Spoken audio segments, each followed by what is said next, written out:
Part 2. The Sacrifice. Years passed slowly, like time itself had pity on Ada. She had grown into a beautiful young woman, but her world was still covered in darkness. Even though she couldn't see, her heart was full of dreams. Dreams of colors, of faces, of a life beyond the village. And in every single one of those dreams, Emeka was there. One hot afternoon, while working as a laborer in a nearby town, Emeka overheard something that would change everything. Two men were talking about a hospital in the city, a place where blindness could be cured through surgery. At first, he didn't believe it. "Nah lie," he muttered to himself. But something in him refused to let it go. He asked questions. He searched for answers. He traveled far just to confirm it, and finally, it was true. Ada could see again, but then came the reality, the cost. It was an amount so big, it felt like a cruel joke. The kind of money people like Emeka only heard about in stories. For a moment, just a moment, he felt defeated. But when he remembered Ada's smile, the way she trusted him, the way she always said, "If I fit see one day, I go be the happiest person alive," that was enough. Emeka made a decision that very night. He was going to make it happen, no matter the cost. Days turned into weeks, weeks into months. Emeka sold his small piece of land, the only thing his father left for him. He sold his clothes, his tools, even the little livestock he had. Still, it wasn't enough. So he went further. He took on back-breaking jobs, carrying heavy loads, working under the scorching sun, sometimes collapsing from exhaustion.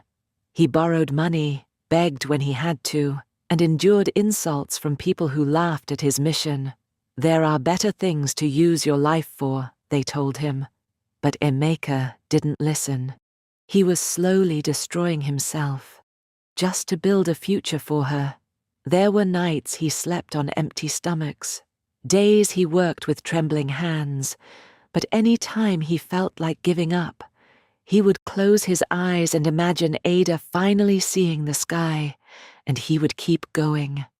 Finally, after everything, the money was complete. Not perfect, not easy, but complete. When he handed it over for Ada's treatment, his hands were shaking, not from fear, but from everything he had been through. Ada was taken to the city. For the first time in her life, she left the village, stepping into a world she had never known. Guided once again by Emeka, the hospital smelled strange. The sounds were unfamiliar. Everything felt different, but Emeka stayed close. Always. The day of the surgery came. Ada was terrified. "What if it no work?" she whispered. Emeka held her hand tightly. "It will work," he said softly. "You go see everything, I promise you." That promise was all she held on to as they wheeled her into the operating room. Hours passed, long, painful hours. Emeka sat outside, restless, praying like a man who had nothing left to lose, because truly, he didn't. Everything he had was already gone. Then finally, the doctor came out. The surgery was successful. Those words hit him like a miracle. For the first time in months, Emeka smiled, a real smile. Days later, Ada sat quietly as the bandages were slowly removed. Her heart was racing, her hands trembling. Then, light. A sudden brightness flooded her eyes. She blinked repeatedly, struggling to adjust. Shapes began to form. Colors followed. Everything she had only imagined became real. The sky, the walls, the people, the world. Tears rolled down her face. "I can see," she whispered, her voice shaking. "I can see." And then, her eyes landed on him, Emeka, standing right in front of her.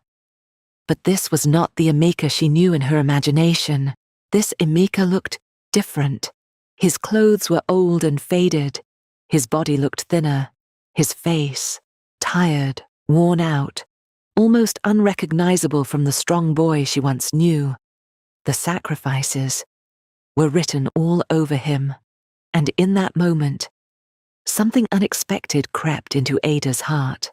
Not just gratitude, not just happiness, but doubt, confusion, and a quiet, growing shame. Because now she could finally see the world, and she wasn't sure anymore if Emeka still fit into it.